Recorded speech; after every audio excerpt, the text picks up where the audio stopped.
Hello everyone, this is Jennifer. So in this video we're going to look into the introduction for IFRS. So the full form of IFRS is International Financial Reporting Standards. So first we are going to look into the meaning of IFRS. Before moving ahead with the meaning of IFRS, so let us look into what is accounting standards. So accounting standards are the general rules or principles, or it can also mean policies, which are given up by the expert accounting organization or the government that helps the organizations to recognize, measure, and present their accounting transaction and events in a financial statement in a much more standardized form.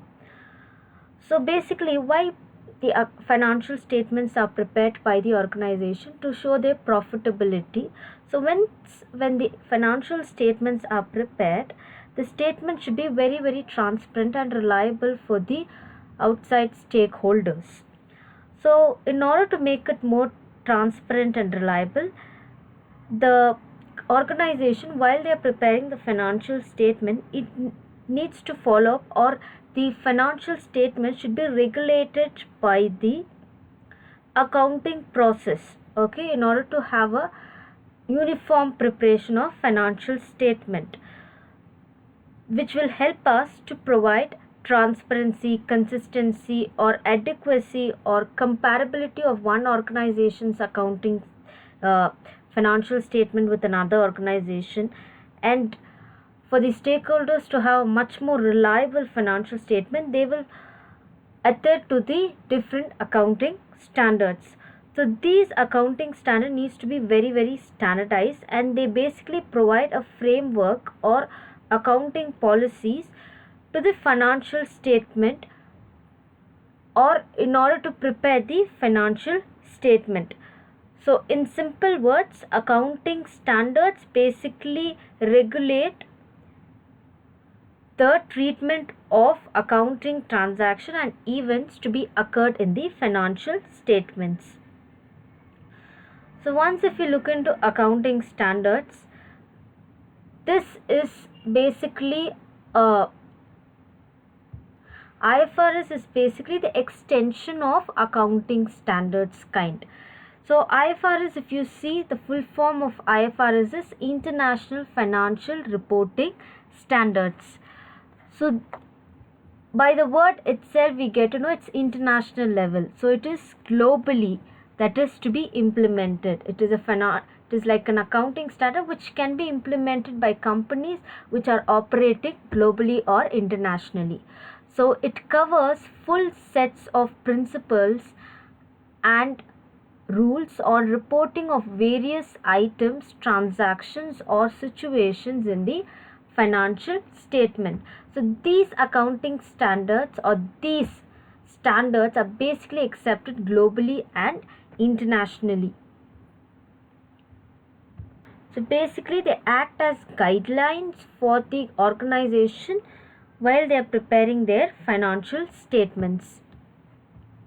So basically IFRS includes IFRS issued by IASB, IAS issued by IASC, interpretations originated from the International Financial Interpretations Committee, and interpretation originated from the Standing Interpretations Committee. So I will in detail explain about this in the next slide. So when you look back into how IFRS came into the picture, okay, in the year 1973 there was a committee known as IASC, which is International Accounting Standards Committee. So this committee basically issued accounting standards known as International Accounting Standards. So this basically numbered with IAS 1 to IAS 1941. Okay, so then what happened? This interpreting committee, which was assisting the IASC, was Standing Interpretation Committee. So if they interpret or if they assist with the help of international accounting standards, so those interpretation will be known as SIC 1, SIC 2 and SIC 3, and therefore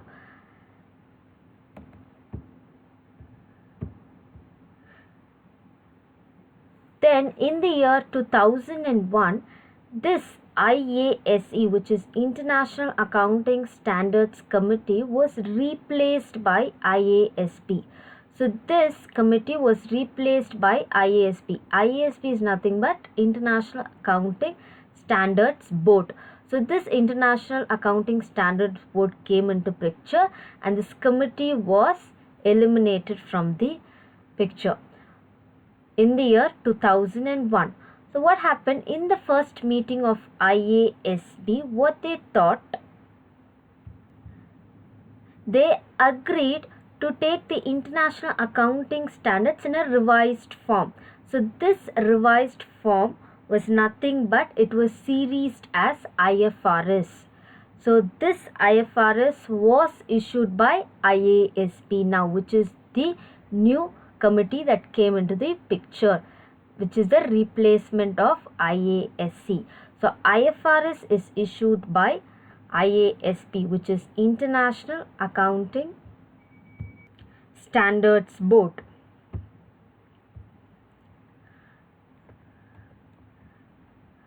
So now the main thing that one needs to remember is the standards issued by IASB, which is the new committee, are called IFRS, and the interpretive body of IASB is IFRIC.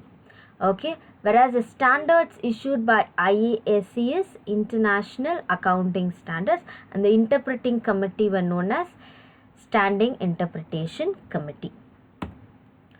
So next we are looking into the features of IFRS. So the features of IFRS, the first one, IFRS is principle based as compared to rule based GAAP. So if you look into the international financial reporting standards, these standards are much more principle based. So principle based is nothing but it gives much more like an idea telling what is right or what can be done, okay, compared to a rule based GAAP. So when it's not a rule based GAAP, which is a generally accepted accounting principles, so at that time the transaction cannot be manipulated based on the rules, so that can be avoided. Second one, it lays down treatment based on economic substance rather than legal form.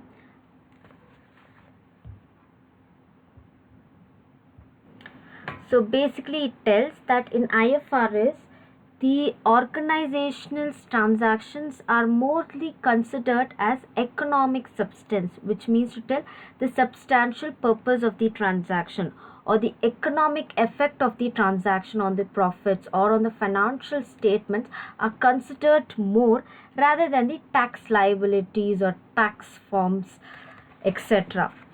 by the organizations.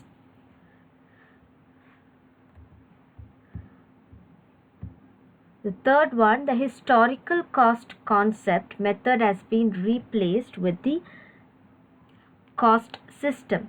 So in IFRS, basically we implement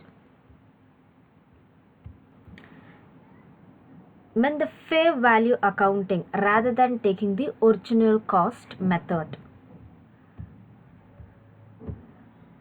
Next, presentation is different. So the presentation of financial statement, when we compare, when it is prepared by generally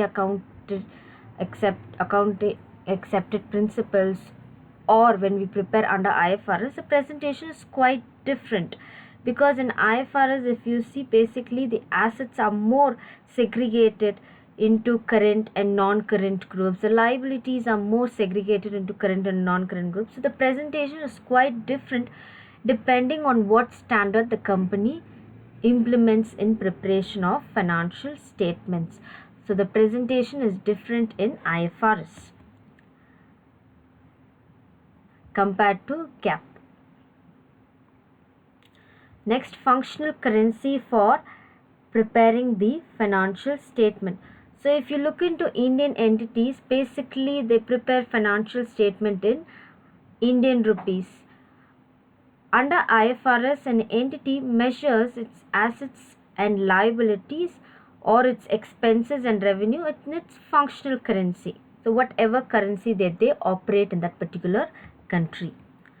The next one, it requires annual assessment of useful life of the assets. So if you see, sometimes what happens is depreciation will be stopped once the asset is basically retires from the actual use, or if it is not into use in the organization. But under IFRS, the depreciation will be allowed till the actual derecognition. Actual derecognition is nothing but till it is actually or completely been removed from the balance sheet, it will be allowed. Okay, till the company removes from the books of accounts or balance sheet the particular asset, till then depreciation will be charged. And the last one, IFRS mandates component accounting.